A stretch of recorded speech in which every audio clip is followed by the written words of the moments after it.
أحبائي، نتابع قراءتنا في رسالة إلى العبرانيين، ونحن نقرأ الفصل الأول آية 4 وما يلي. تكلم في البداية عن يسوع المسيح الابن الوحيد الذي هو وارث كل شيء، الذي به خلق الله العالم، الذي صور منذ البداية على أنه مجد الله صورة جوهره، وأنه ذاك الذي طهرنا من خطايانا.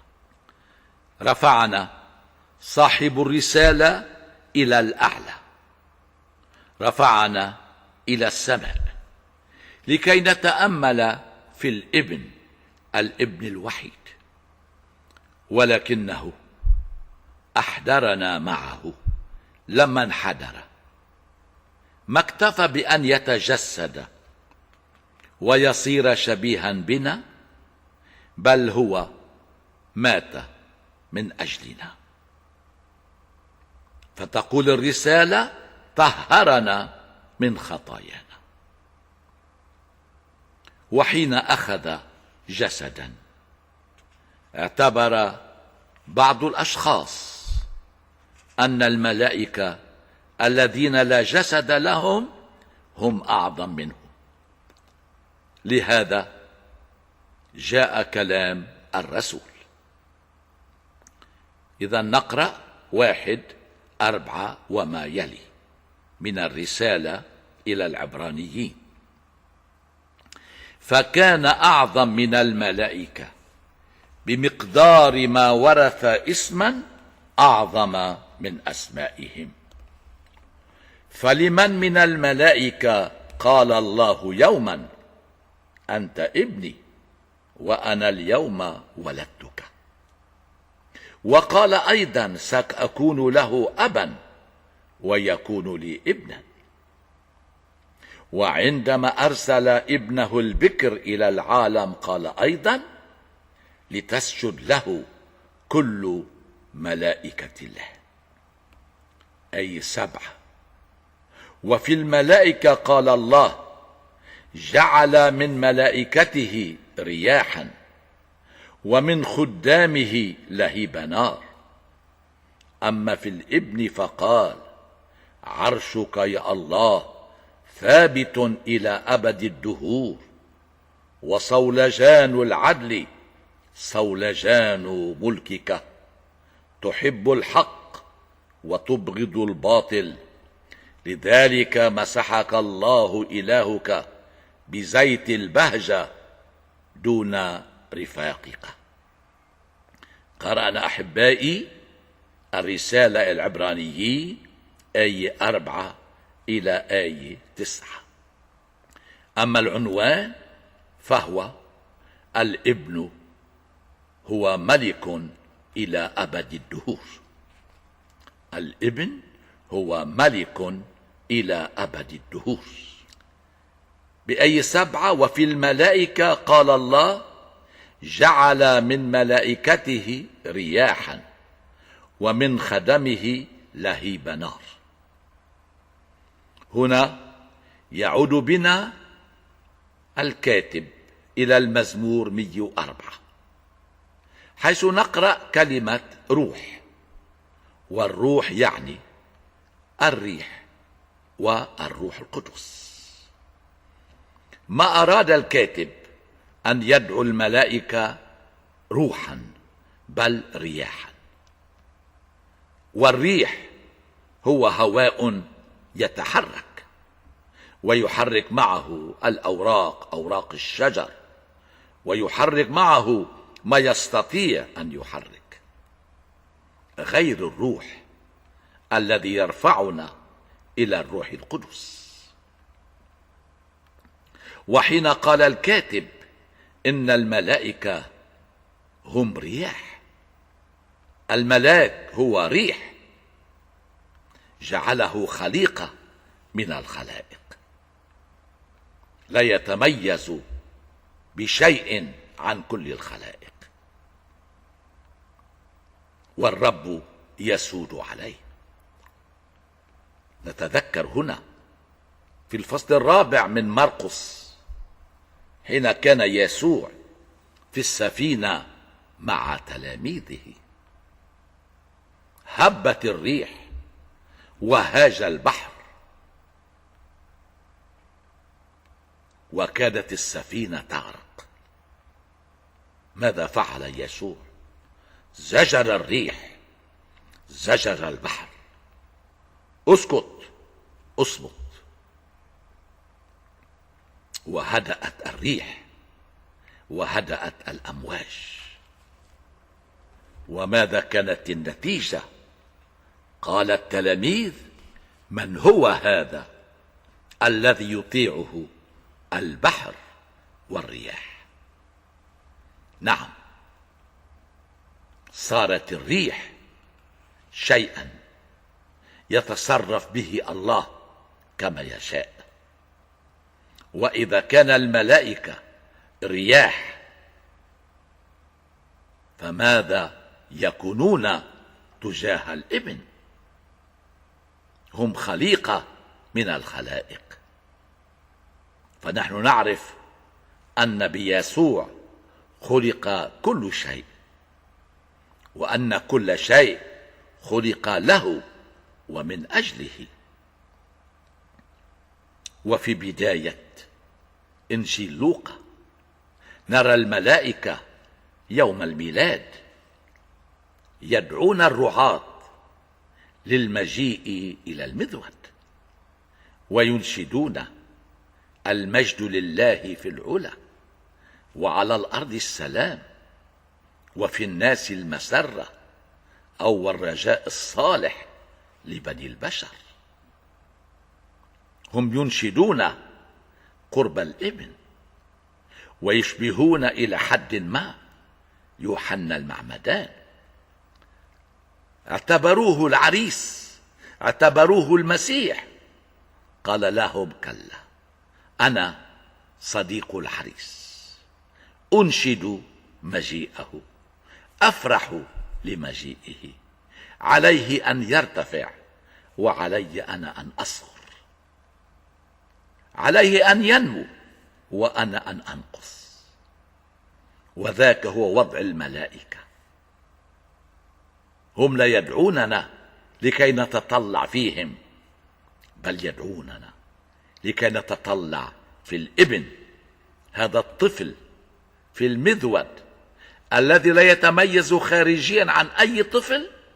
اذهبوا واسجدوا له وأنشدوا له: المجد لله في العلا، وعلى الأرض السلام، والرجاء الصالح لبني البشر. وهذا ما فعله الرعاة، مضوا وسجدوا للطفل الإلهي. جعل من ملائكته رياحا. نعم، ويتابع النص العبرانيين 1:7: ومن خدمه لهيب نار. الملائكة هم خدام، هم في خدمة الله، يرسلهم في مهمة من المهمات. ولكن في هذا النص صاروا شيئا من الأشياء، صاروا لهيب نار. ما عادوا روحا، بل صاروا ريحا وهواء. وما عادوا خداما، بل صاروا لهيب نار. ونحن نتذكر أن النار تدل على حضور الله، فالله يأتي دوما بعد الملاك الذي يعد له الطريق، والنار صورة عن حضور الله على الأرض. ذاك ما كان بالنسبة إلى العليقة الملتهبة التي رآها موسى، ذاك كان بالنسبة إلى ما حصل لإيليا على جبل الكرمل. نزلت النار على المحرقة فدلت على حضور الله. هي مقابلة متواصلة بين ما يقال عن الملائكة وما يقال عن الابن. الملائكة هم رياح، الملائكة هم خدام، الملائكة هم لهيب نار. وتقول الآية 8: أما في الابن فقال: عرشك يا الله ثابت إلى أبد الدهور. عرشك يا الله ثابت إلى أبد الدهور. هنا نقرأ المزمور 45:7. ولكن هذا المعنى الأول في المزمور يأخذ معنى أعلى وأرفع بكثير. في المزمور 45 هو نشيد إلى ملك أرضي يدل في النهاية على الله الملك في شعبه. أورشليم تدعو سور، أورشليم عابدة الإله الواحد تدعو سور الوثنية لكي تعبد معها الإله الواحد. هنا ارتفع المعنى: عرشك يا الله. نعم، الابن صار الله ثابت إلى أبد الدهور. لم نعد أمام عرش ملكي، ولو كان داود الذي كان بحسب قلب الله، ولو كان سليمان ذلك الحكيم، بل صرنا أمام الله. ها هو الله يتوجه إلى ابنه، جعله ذلك الملك في السماء والملك على الأرض. ولهذا لما أتى يسوع يعلن البشارة قال أول ما قال: توبوا اقترب ملكوت الله. نعم، هذا الملك السماوي جاء يزرع على الأرض ملكوته، ملكه، ويقول لنا: ملكوت الله فيما بينكم، ملكوت الله في داخلكم. وعلمنا أن نصلي: أبانا الذي في السماوات ليأتي ملكوتك. وهذا الملكوت لا يشبه ممالك الأرض، تبدأ ترتفع تزول. أما ملك الله، أما عرش ابن الله، فهو ثابت إلى أبد الدهور. الإنسان عابر، أما الله فهو ثابت إلى أبد الدهور. لهذا قال الله له: عرشك ثابت. وناداه الله، هو الله، إله من إله، نور من نور، إله حق من إله حق. وصولجان العدل صولجان ملكك. الصولجان علامة السلطان، هو السلطان، هو السيد. صولجان العدل أو صولجان البر صولجان ملكك. نعم، يحمل الملك الصولجان، يأمر بالحياة والموت، ويمكن أن يخطئ المرة بعد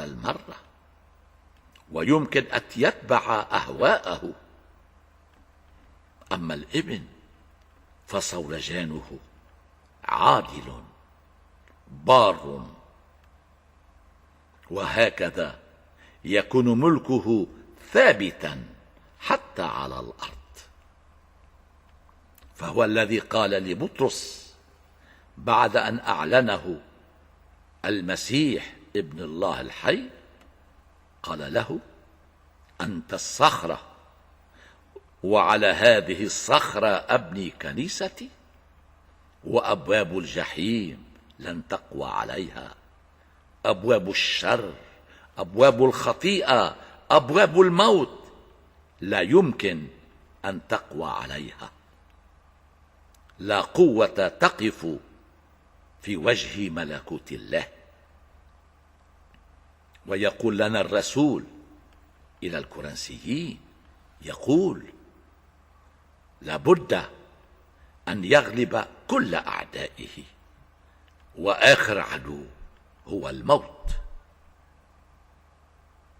وقال لنا في الرسالة إلى روما: بإنسان واحد دخلت الخطيئة إلى الموت، إلى العالم، وبالخطيئة الموت، وهكذا عم الموت جميع الناس، لأنهم جميعهم خطئوا، لكن بإنسان واحد. تبدلت الأمور، زالت الخطيئة وجاء البر والعيش بحسب مشيئة الله. زال الموت وأتت الحياة، وأتت القيامة. لا مجال بعد اليوم لأن نكون أعداء الله، فالله صالحنا بابنه يسوع المسيح. صولجان العدل صولجان ملكك. صولجان حاضر، أنت الملك الآن وفي كل آن وإلى مدى الدهور. أنت ملك لا بالسلاح ولا بالقوة، بل بالحب، بالبذل، بالتضحية. يحدثنا الرسول فيقول: يكاد إنسان يموت عن رجل بار، أما الله فإذ كنا خطأ كنا بعيدين عن الله أرسل ابنه كفارة عن خطايانا، مات عنا ونحن خطأ، ونحن لا نستحق أبدا أية تضحية، ومع ذلك أحبنا الله وأرسل ابنه كفارة عن خطايانا. هكذا ربحنا له، هكذا صار ملكا علينا وعلى قلوبنا. بالحب استولى على قلوبنا، وبالحب نستولي على قلب الله. بالحب ربحنا له، ونحن نبادله الحب بالحب. هذا هو الابن، ولا يمكن للملائكة أن يقابلوا به. هم رياح، هم بعض الهواء المتحرك، هم بعض النار، في أي حال هم خلائق. أما الابن فهو الخالق، فهو الملك، بما أنه خلق السماء والأرض، فالسماء ملكه والأرض ملكه والبشرية كلها له، لأنه سبق وضحى بأجله، وضحى بحياته من أجلها. وتتابع آية 9: تحب الحق وتبغض الباطل. هذا هو الملك، الملك الحقيقي، تحب الحق. فيسوع قال لنا: أنا هو الطريق والحق والحياة. نعم، هو الطريق التي تقود إلى الحق، إلى الإله الحقيقي، إلى الإله الحي. تحب الحق وتبغض الباطل. الباطل هو أولا ما لا نفع فيه، الباطل هو الفراغ، الباطل هو الدخان، هو لا شيء الباطل. وفي النهاية حين يتعلق الإنسان بالباطل يبدو وكأنه يتعلق بالشر، لأنه حين يتعلق بالباطل ينسى الحق، ينسى من هو الإله الحقيقي كما دعاه الرب في صلاته الكهنوتية: يعرفونك أنت الإله الحق والذي أرسلته ابنك يسوع المسيح. وكيف يبدو يسوع ذلك الملك؟ مسحه مسحه بالزيت. في شعب الله كانوا يمسحون الملك بالزيت لكي يستعد للقتال، القتال المادي يدفع الأعداء، والقتال الروحي ضد هفواته ونزواته. داود ربح المعارك مع الأدوميين والعمونيين وغيرهم من الشعوب، ولكنه كان ضعيفا في حربه الداخلية. زنى مع بتشابه، قتل زوجها وأخذ له امرأته.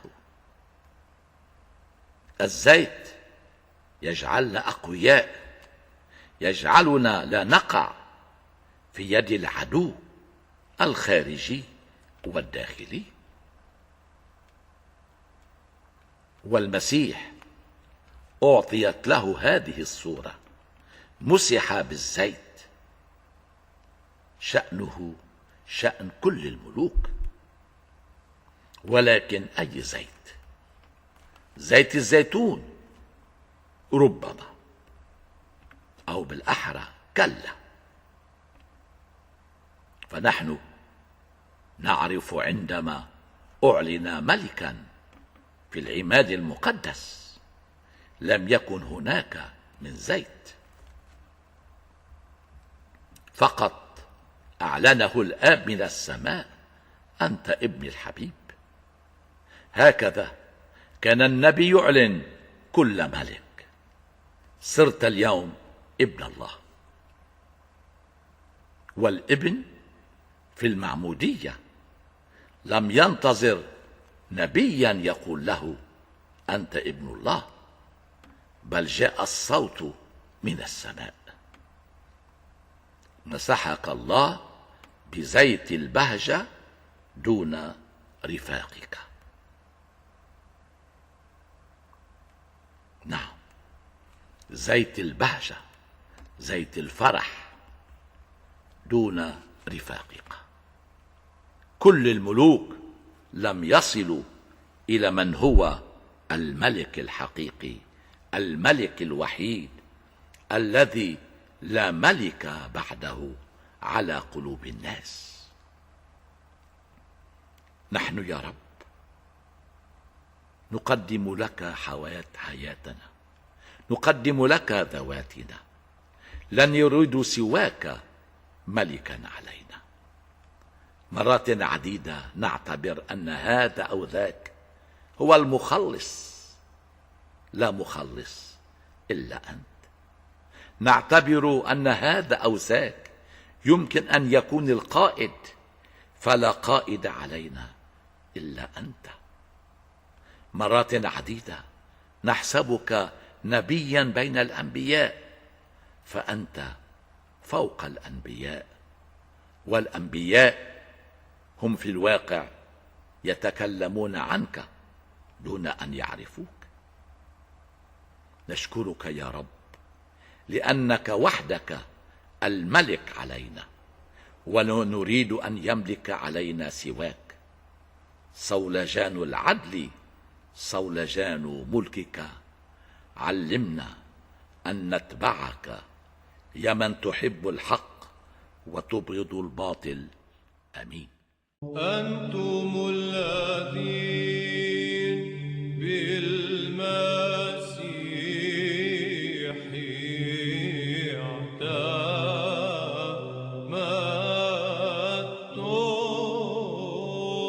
اعتمدتم. بسم الآب والابن والروح القدس الإله الواحد آمين. قناة نور من المشرق أو The Light from the East هي قناة روحية تبشيرية تعليمية تكرز ب4 لغات: الإنجليزية، العربية، الآشورية والآرامية القديمة، من تعاليم الكتاب المقدس ومن تعاليم آباء كنيسة المشرق وجميع آباء القديسين في جميع الكنائس الرسولية المقدسة، لمجد اسم الرب. الرب يبارككم. صلوا من أجلنا. آمين.